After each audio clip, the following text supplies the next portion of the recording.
We acknowledge that we are on Treaty 6 territory, the gathering grounds of many diverse First Nations, Métis, and Inuit peoples whose footsteps have marked this land and whose presence continues to enrich our vibrant community. Hello and welcome back to Research Recasted, the Knowledge Mobilization podcast. I'm your host, Brooklyn Lichtenstein, and today we are joined by Dr. Gail Low. Dr. Gail Low is an associate professor in the Faculty of Nursing and has been recently appointed chair of International Health at MacEwan University.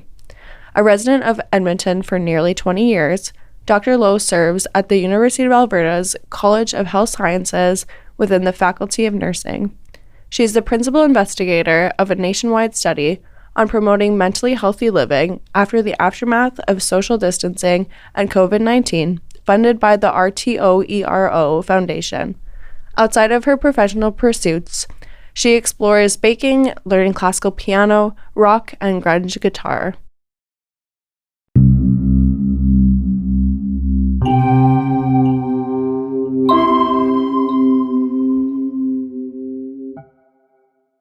Well, thank you for being with us today, Gail. Oh, you're most welcome. I'm glad to be here. I'm excited. We talked about a little bit before we started recording about your love for Kurt Cobain. Yeah, I'm trying to play All Apologies on my new guitar and just really enjoying it. It's a great way to renew and recharge after a long work day. And yeah, I'm just stoked. Is that like a new hobby or did you? It's a new hobby. I've been playing classical piano for the last 15 years. And oh, wow. Prob is that classical music just registers really easily with my brain. But when I go to play some everyday kind of music, I just can't process it on piano. But I find guitar is a more reachable way to do that. So I'm happy about it. That's very cool. So aside from your musical interests, how did your experience in kind of like health sciences begin? Well, when I was a wee lass in the southeast corner of BC, I had a good friend who was a public health nurse and another who was a dietitian, well, my mom's friends. And my mother was nagging me from a very young age, what do you want to do? What do you want to be? And introducing me to this dynamic duo, and we got chatting, and the skinny of it was that nursing just seemed to lead to a path of a lot of diversity, working with folks from different walks of life, helping them manage different kinds of health conditions, providing some education and support. So that really resonated with me, and I've never regretted it. And here I am, umpteen years later, and still just rocking it. It's great. So you started in nursing and then took a PhD? Yeah. I worked a lot with older people in hospitals and then later in the community. And I was just really interested in their life stories, what made them tick, what contributed to living a good life at that stage on the life course. And I got wind of a program on gerontology that was being held at Simon Fraser. So I was fortunate enough to get into that program and studied aging for about 3 years because I worked part-time when I did that program, and that naturally led me into doing a PhD in nursing and human and social development, where I was able to really learn a lot more about quality living in later life, what makes for a good life, and that was just a really amazing experience for me. We've had researchers on before kind of talking about later life healthcare. Did you want to pursue that research and that kind of area of study because you felt like it was lacking a little bit?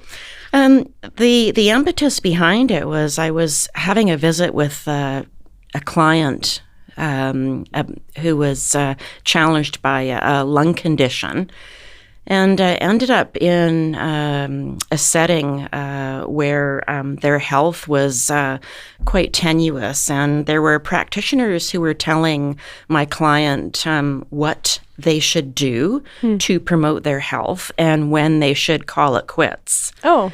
And during a visit after the fact, the client's partner had indicated to me that they were really upset about this prescriptive advice about when you should call it quits, and who are they to tell me about my spouse's quality of life? And all of a sudden it clicked, and I thought, I'm going to figure this out. I'm going to do some research in the area, and I've never looked back. Mm-hmm.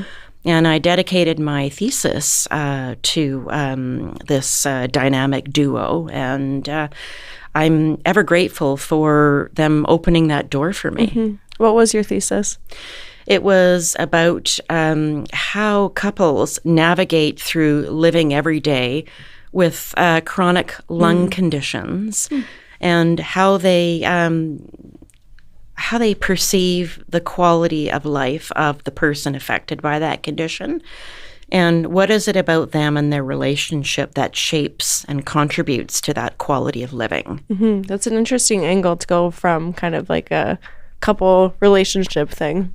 Yeah, and people who are living day in and day out with a health condition know best. I still say they're our best educators, particularly around mental health management after COVID. Mm-hmm. People's lived experiences matter, and we can learn a lot from them, and we ought to listen and leverage that everyday knowledge to guide our thinking and our research. Mm-hmm. That kind of gets us into your research looking at mentally healthy living after COVID-19. How did that kind of come to be? I was sitting in my kitchen during our lockdown, March 2020, and I was thinking about, geez, I've never been through a pandemic. I'm scared. I don't know what to do. I know that I can't see my family. I know that I can't have direct contact with colleagues. And I'm here surrounded by my four walls 24/7. Pretty scary. So what did I do? I'm a foodie. So I basically turned on the shopping channel, and I was watching videos on the Vitamix. So here I got my Vitamix out, and I was just following along with the host making this soup. And I was able to be mindful enough to just pay attention to that activity, and I could enjoy this hot soup after. Double win, right? So I was thinking, what can I do? What can I do? Food, food, food. So I reached out to some colleagues, and we began thinking about recipes for living a mentally healthy life after COVID. What might that look like? And the timing was, well, here we are in lockdown. I need to think this through and do some writing and some research, connect with colleagues, and figure out what this proposed research can look like, and find a funder. So it's pretty interesting, and I found myself after the lockdown skimming along 104, looking into restaurant windows, thinking, I need to talk to a chef. What can we do to have an edge with this? It's about stats, it's about credible findings for sure, but how can those findings resonate more with everyday people? How can we turn that knowledge, that really valuable knowledge of living through distancing and figuring out how to return to a more normal life, how can we use that in a way that pairs with food? And at some point after, I reached out to Nate, because they've got this culinary arts program, and I was fortunate enough to be connected with a research chef. Oh, wow. Really cool. I mean, amazing, right? Someone who is just an expert on culinary arts, an artisan in their own right, who's developing really interesting takes on food and pairing those things in ways that resonate with one's research findings. So if you were to find that reaching out for support helps you mitigate pandemic-related anxiety, what might someone do when spending time with a loved one? What might they prepare in terms of food? What recipes might come to mind? I never knew there was such a thing as a research chef. So it was really excited, and wow, it just worked so well. And we learned a lot and just found a way forward. Mm-hmm. So from there, you kind of like started to make healthier meals? Well, we developed what we call a knowledge mobility project, and that's basically giving your statistical findings summaries legs so they can travel across the country in a more reader-friendly format. And we worked with a digital artisan and the research chef who developed a graphical representation of our findings, which included factors that lessen or perhaps might heighten anxiety when you're navigating through getting back to a more normal life, whatever that might look like. Coping strategies that might help and hinder that, and advice. I mean, we collected advice from people across the country, from very wise older Canadians across the country about how to live a less isolated life when you're transitioning. And, to stay healthy and well. So we added some of that advice into the recipe book. So sage advice, as we call it. And what we found really, really neat was the chef and the digital artisan were able to showcase sage advice through recipes as well. A sprinkle of sage here, a sprinkle of sage there. And akin to our findings, a sprinkle of this strategy, a sprinkle of this strategy, all add up and help manage pandemic-related anxiety. A pinch of this ingredient, a pinch of that ingredient. It was just so well paired. It was very palatable, pardon the pun. So from your area of research, how was that process kind of in combination with the research chef?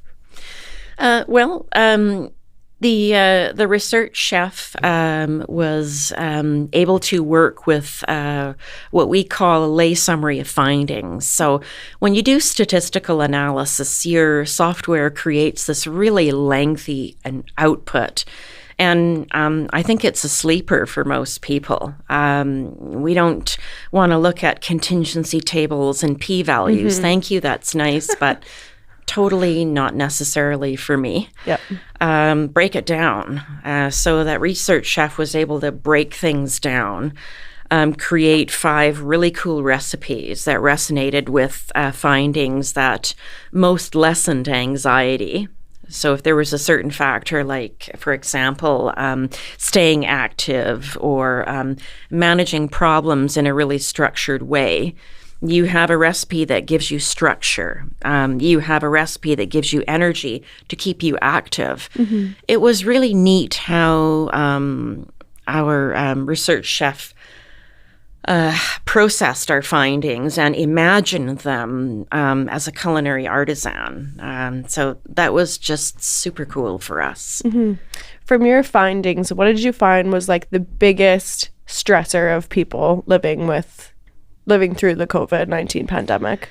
I think navigating through information and with that as well, some big stressors were trying to challenge your worry and your anxious thoughts, for example. That was a big no-no, and trying to relax and meditate was a pretty hard sell as well. So we found that older people across the country were trying a variety of coping strategies. Some worked well. Some were bugbears. They didn't help that much, and others just had no impact at all. Like controlling your caffeine intake, for example, didn't really do much, and so did reaching out for support to loved ones. But if you stayed active, superb. If you ate well, great. If you try to discount your anxiety and your worrisome thoughts, that was a hard sell, and relaxing and meditating was as well. So it was really interesting. Things that you expect would help weren't helping. Yeah, and I wonder too, because it's kind of like meditating and relaxing with your thoughts, maybe a generational thing. I don't know. To me, it seems like everyday speak to say, just take it easy, relax. Don't be so hard on yourself. And anxiety is normal. You should expect it. Who's been through a pandemic? That to me seems like advice you'd get in a lineup at Save on Foods or Shoppers, right? Yeah. You could have that conversation with anyone. And I've had that with people at checkouts at various everyday venues for shopping and stuff. So it is odd. But a pandemic is an historic and global event that some experts say has just left indelible ink on everyone's lives. And to try to just shut that off, I think, is a pretty hard thing to do. For me, when I think about what I do to help relax, one of the things I like to do is reach out to my family. And when I did during COVID and after the fact, I found myself being more stressed because I just wanted to be with them in that same space, and I wasn't. And that was really hard. Zooming was not the same for me. FaceTime wasn't, and nor was a phone call. So it made me realize the importance of my family to me, reaffirm that for me. They're linked to my relaxation time, but preferably in person. Yeah, and even too, when you were Zooming or FaceTiming or whatnot, they're also dealing with that same pandemic stress. So it's just two people talking who both have stress. So that's kind of sometimes not as easy than having like a relaxed, chill conversation. And that's a good point you're raising, because one of the things we hypothesized as a team was just that maybe seeking support from a loved one didn't do much for anxiety because you're in that rock and a hard place. And maybe you don't want to worry your family. You don't want to talk about your worries. And maybe they're feeling the same thing. And there's just this barrier that can, maybe make you more anxious or less anxious, or maybe not matter. Take your pick. But it certainly wasn't on point with really significantly lessening a person's anxiety. So, yeah. We call them lessons learned, and it's new knowledge and knowledge that I will never forget. What was kind of the process to your findings on your end of this research?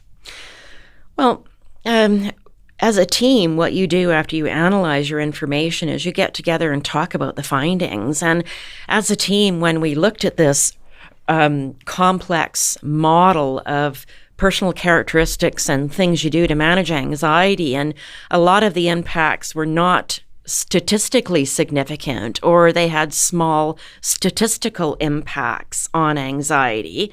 And in fact, some characteristics and some coping behaviors could actually enhance your anxiety. And we were thinking, this isn't very positive. What the heck are we going to do with this? So we were reading literature and mulling it through, and we thought, well, a pandemic isn't exactly everyday business. And you might try something, and it might inch you a little bit in favor of less anxiety. Then you try something else, and it takes you a step back. So it's a process of learning, and what we thought looked like trial and error, and experts have talked about that as well. As we were embracing lockdowns, this is not business as usual. So we coined those based on the work of Holmes and colleagues in 2020 as lessons learned. It's not super fantastic and OMG findings. It's looking at them and making sense of them and creating a bigger cohesive picture that resonates with people. So it's like a pinch of this and a pinch of that, but all of those efforts add up. And what we concluded was that older Canadians have a lot of oomph, a lot of go and get it, a lot of perseverance, because it takes time to try things. And if you're falling down and it's not working and then you try something else, that's energy spent, and that's not easy. Hanging on to that and staying motivated is tough work. Well, even for me too, thinking about it, I lived alone during the pandemic in a bachelor apartment downtown. And my only outlet was I had started biking. And so I was biking hours throughout the day because that was the only thing I could do, and wasn't able to see anyone. And my family doesn't live here, so it was tough for me, but I had that outlet to go outside and be active, but some people don't. Yeah, that would be tough, and you don't know what's going to work for you when you do get out. And for me, at times, I found that quiet activities, even when being active and running, I still was processing stuff and thinking about what can I do? When is this going to end? Yeah. How's my family? A lot of thoughts racing through my mind. So I think that's a really good point. How do you deal with this, and what's going to work? And it's tough facing that on your own, and you're not alone in that. Statistics Canada tells us that living alone is increasing in prevalence for various reasons, and people might come to MacEwan, for example, to study a program from out of town or from another country, and you're out here maybe in a new place, making new friends, and in the height of a pandemic, that's not fun. Yeah. So, yeah, I hear you on that one. Piano, baking, running, that was the thing for me. But, yeah, it was a tough call, tough go for sure. So do you think the importance of your research now is to kind of, if something like this happens again, kind of prepare people? Yeah, I mean, you learn from stuff, and it informs you. What you find can help others be in a preparatory mindset. So it's about lessons learned, I think, and hopefully you glean something from that. And I surely hope that we don't go through another pandemic, but who knows? You don't know. Yeah. And as some experts are saying, post-COVID, uncertainty is the new certainty, and being comfortable in that kind of skin. It was kind of like, I always say when talking about COVID, it was like a preparing us for something. It felt like. Yeah. And we didn't prepare. Yeah. Well, and who would think? Yeah. That's a pretty big event to be going through. I might prepare for forgotten milk at the grocery store, or doing my laundry at 1:00 in the morning, or, FaceTiming with a friend in distress. Sure. But this is a pretty big ask of anyone. So hopefully we all learn something from our experiences and from others. And part of our mantra with our mentally healthy living research team, our Living Well research team, is that if you can share what you learn, make that knowledge accessible, it could make a difference in other people's lives. We can learn from one another. And no one's experiences are any more important than others. It's about sharing and learned understandings, shared knowledge, essentially. That's important. For anyone listening, to access this kind of cookbook, where can they access it? Well, just go into Google and just type in Cooking Up Calm. And the RTOERO Foundation. Shout out to our funders, an amazing group. What we have done with this cookbook, what we have learned, how we have shared our findings through publications would not be possible at all without the generous funding of the RTOERO Foundation. Shout out to them. Check out their website. They're champions of mental health promotion and social isolation. And it will be a privilege for the Living Well research team to continue working with them in another capacity. And just to kind of give us a little taste, what are some of the recipes in the cookbook? Well, we have salads with chickpeas and cauli. We've got an amazing chicken pot pie, salmon recipe. We've got a cooked oats recipe.